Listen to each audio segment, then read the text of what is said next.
شروع کرتی ہوں اللہ کے نام سے جو بڑا مہربان نہایت رحم کرنے والا ہے۔ جب اللہ کسی انسان کو مرتبہ دیتا ہے تو بجائے اس کے کہ وہ انسان اللہ کا شکر ادا کرے، بعض دفعہ ایسا بھی ہوتا ہے کہ وہ انسان غرور میں آ جاتا ہے اور اللہ کا شکر ادا کرنا تو بہت دور کی بات ہے، وہ خود خدا بن بیٹھتا ہے۔ وہ خود کو ہی خدا سمجھنے لگتا ہے، اللہ کی مخلوق سے محبت کرنے کی بجائے انہیں کیڑے مکوڑے سمجھنے لگتا ہے۔ ایسا ہی ایک انسان نمرود گزرا ہے جسے اللہ نے اپنے فضل سے بادشاہی عطا کی اور اس نے بجائے اللہ کا شکر ادا کرنے کے خود ہی خدائی کا دعویٰ کرنا شروع کر دیا۔ کیونکہ اللہ نے اسے مال و دولت اور طاقت سب کچھ عطا کیا تھا تو وہ سمجھ بیٹھا کہ یہ مال، یہ طاقت ہی سب کچھ ہے، میں اسی سے سب کچھ خرید لوں گا اور اسی سے پوری دنیا میری ہو جائے گی۔ نمرود کو اور اس کی قوم کو ہدایت کا پیغام دینے کے لیے اللہ نے حضرت ابراہیم کو بھیجا۔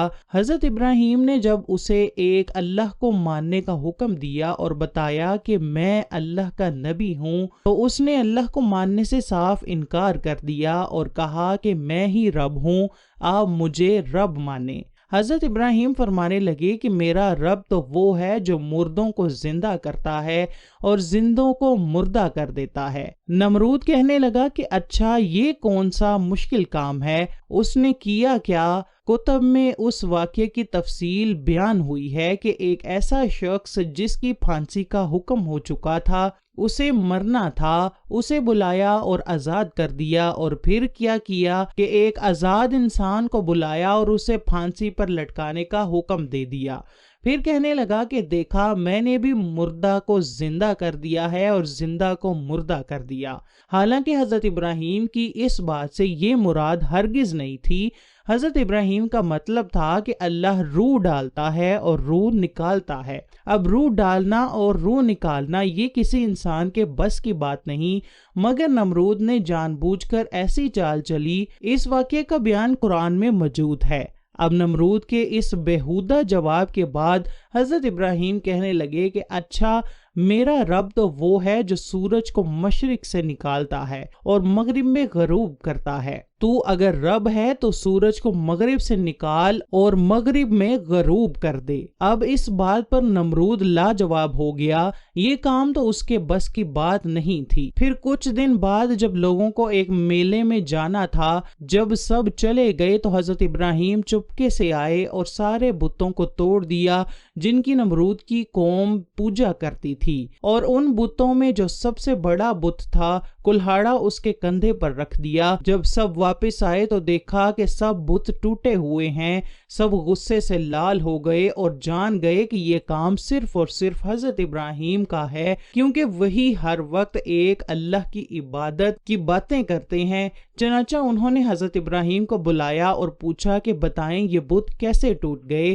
حضرت ابراہیم کہنے لگے، مجھے کیا معلوم، اس بڑے بت سے پوچھو کہ سب کیسے ٹوٹ گئے۔ کیا تم دیکھتے نہیں، کلہاڑا تو اس کے کندھوں پر رکھا ہے، کیا پتا اس نے ہی سب بتوں کو توڑ دیا ہو۔ اب سب شرمندہ ہو کر بولے کہ تم جانتے ہو کہ یہ سب تو بے جان ہیں، یہ تو نہ حرکت کرتے ہیں اور نہ بول سکتے ہیں۔ تو حضرت ابراہیم کہنے لگے کہ بڑے بے وقوف ہو، ان کو خدا مانتے ہو، ان کی پوجا کرتے ہو، جو اپنی حفاظت خود نہیں کر سکتے، وہ تمہاری حفاظت کیا کریں گے؟ اب انسان کی عادت ہے، جب جواب نہیں آتا، جب دلائل سے ہار جاتے ہیں تو طاقت کا استعمال کرتے ہیں، پھر بدتمیزی پر اتر آتے ہیں۔ تو نمرود کو بھی اللہ نے طاقت بے پناہ دی تھی۔ جب کسی کو کوئی جواب نہیں آیا تو نمرود نے حکم دیا کہ حضرت ابراہیم کو آگ میں پھینک دیا جائے۔ چنانچہ ایک بہت بڑی حویلی میں آگ جلائی گئی۔ روایت میں آتا ہے کہ 45 فٹ لمبی اور 45 فٹ اونچی آگ جلائی گئی۔ آگ اتنی اونچی تھی اور اس قدر تپش تھی آگ میں کہ اگر پرندہ بھی آگ کے اوپر سے گزرتا تو بے ہوش ہو کر گر جاتا۔ اس آگ کو جلانے کے لیے 3 ماہ تک لکڑیاں جمع کی گئیں۔ لوگ کہنے لگے کہ اتنی بڑی آگ، بندہ تو ایک ہے، مگر آگ اتنی بڑی کیوں؟ تو نمرود نے کہا کہ بندہ بے شک ایک ہے مگر بہت طاقتور ہے۔ اصل میں نمرود کو بھی دل ہی دل میں معلوم تھا کہ حضرت ابراہیم اللہ کے نبی ہیں، اس لیے وہ بھی ڈرا ہوا تھا۔ اب آگ اتنی بڑی جلا لی تو قریب کسی سے نہیں جایا جاتا تھا۔ اب مسئلہ یہ درپیش آیا کہ اس آگ میں حضرت ابراہیم کو ڈالیں گے کیسے؟ تو شیطان نے مشورہ دیا کہ ایک منجیق بنا لی جائے اور اس کی مدد سے حضرت ابراہیم کو آگ میں پھینک دیا جائے۔ منجیق ایک مشین ہوا کرتی تھی گلیل کی طرح کی، جس سے پہلے زمانے میں بڑے بڑے پتھر رکھ کر دور پھینکے جاتے تھے۔ چنانچہ اس منجیق کی مدد سے حضرت ابراہیم کو آگ میں پھینکا گیا، مگر اسی وقت اللہ کا حکم ہو گیا کہ آگ ٹھنڈی ہو جا اور سلامتی والی ہو جا حضرت ابراہیم کے لیے۔ چنانچہ آگ ٹھنڈی ہو گئی اور سلامتی والی ہو گئی۔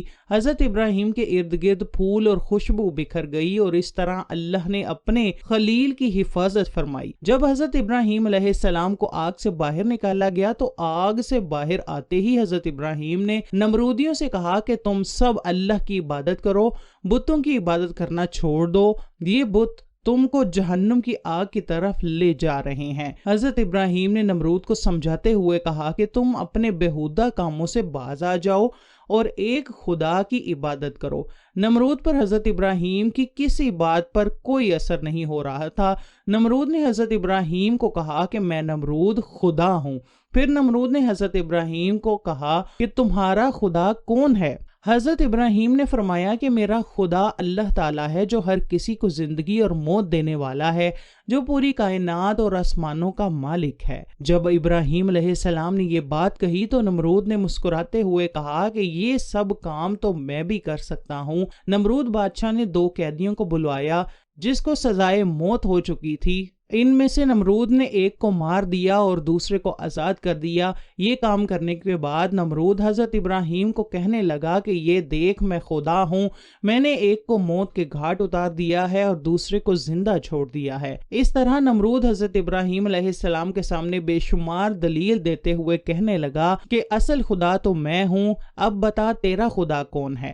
حضرت ابراہیم نے فرمایا کہ میرا خدا وہ ہے جو سورج کو مشرق سے طلوع کرتا ہے اور مغرب میں غروب کرتا ہے۔ اگر تو خدا ہے تو سورج کو مغرب سے طلوع کر کے دکھا۔ حضرت ابراہیم کی یہ بات سن کر نمرود بے بس ہو گیا اور کوئی جواب نہ دے سکا۔ اس طرح نمرود اپنی ساری قوم کے سامنے ذلیل ہو کر رہ گیا۔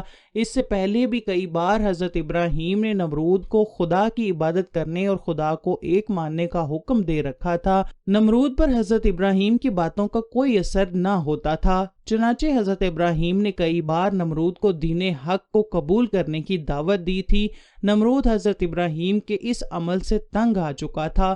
بادشاہ نمرود نے حضرت ابراہیم کو کہا کہ اگر تیرا خدا سچا ہے تو اس کو کہہ دے کہ میرے ساتھ جنگ کرے، اس کو بول دو کہ اپنا لشکر زمین پر اتارے، جو مجھ سے جنگ کرے۔ خدا میں ہوں، میرے سوا کسی میں کوئی ہمت نہیں ہے کہ وہ میرے سامنے کھڑا ہو جائے۔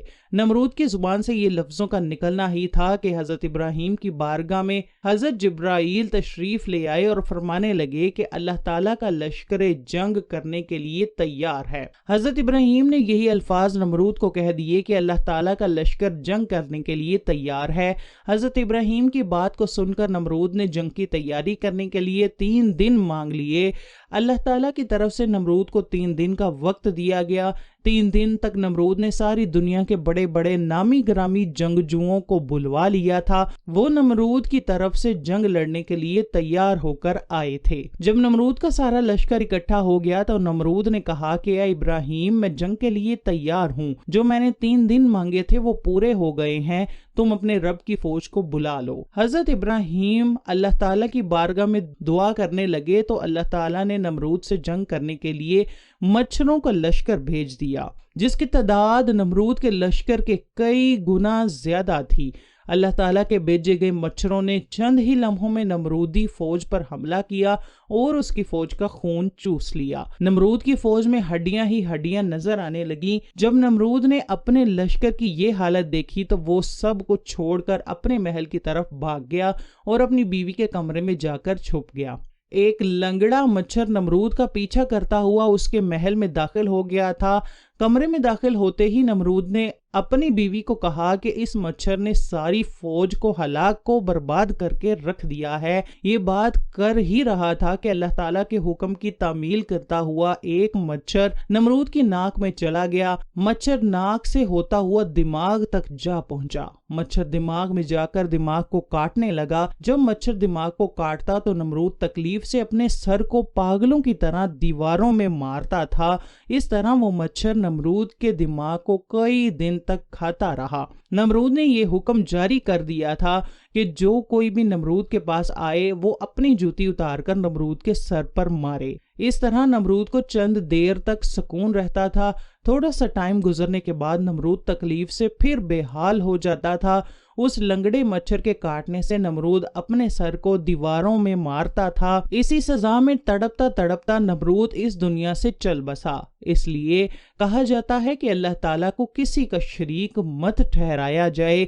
نمرود کا حال ہماری آنکھوں کے سامنے ہے۔ کس طرح نمرود پاگلوں کی طرح دیواروں کے ساتھ اپنا سر مار مار کر روتا اور چلاتا تھا۔ اس کا انجام کیا ہوا؟ اس بات میں کوئی شک نہیں ہے کہ اللہ تعالیٰ ایک ہے، اس کے سوا کوئی عبادت کے لائق نہیں ہے۔ جو کوئی بھی اللہ کی ذات کو للکارتا ہے تو اللہ تعالیٰ اس کا انجام بہت ہی برا کرتا ہے۔ دوستو، اللہ ہی کی وہ پاک ذات ہے کہ جو ہمارا رازق، خالق اور مالک ہے، وہی موت اور زندگی دینے والا ہے۔ دن، رات، سورج، چاند اور ستارے کوئی بھی اس کی مرضی کے بغیر حرکت نہیں کر سکتے، اور جو خدا کی نافرمانی کرتا ہے ایک نہ ایک دن وہ عذاب الہی میں ضرور مبتلا ہوتا ہے۔ تو بس ہر حال میں اللہ کا شکر ادا کرتے رہیے اور کبھی بھی کسی بات پر غرور نہ کریے۔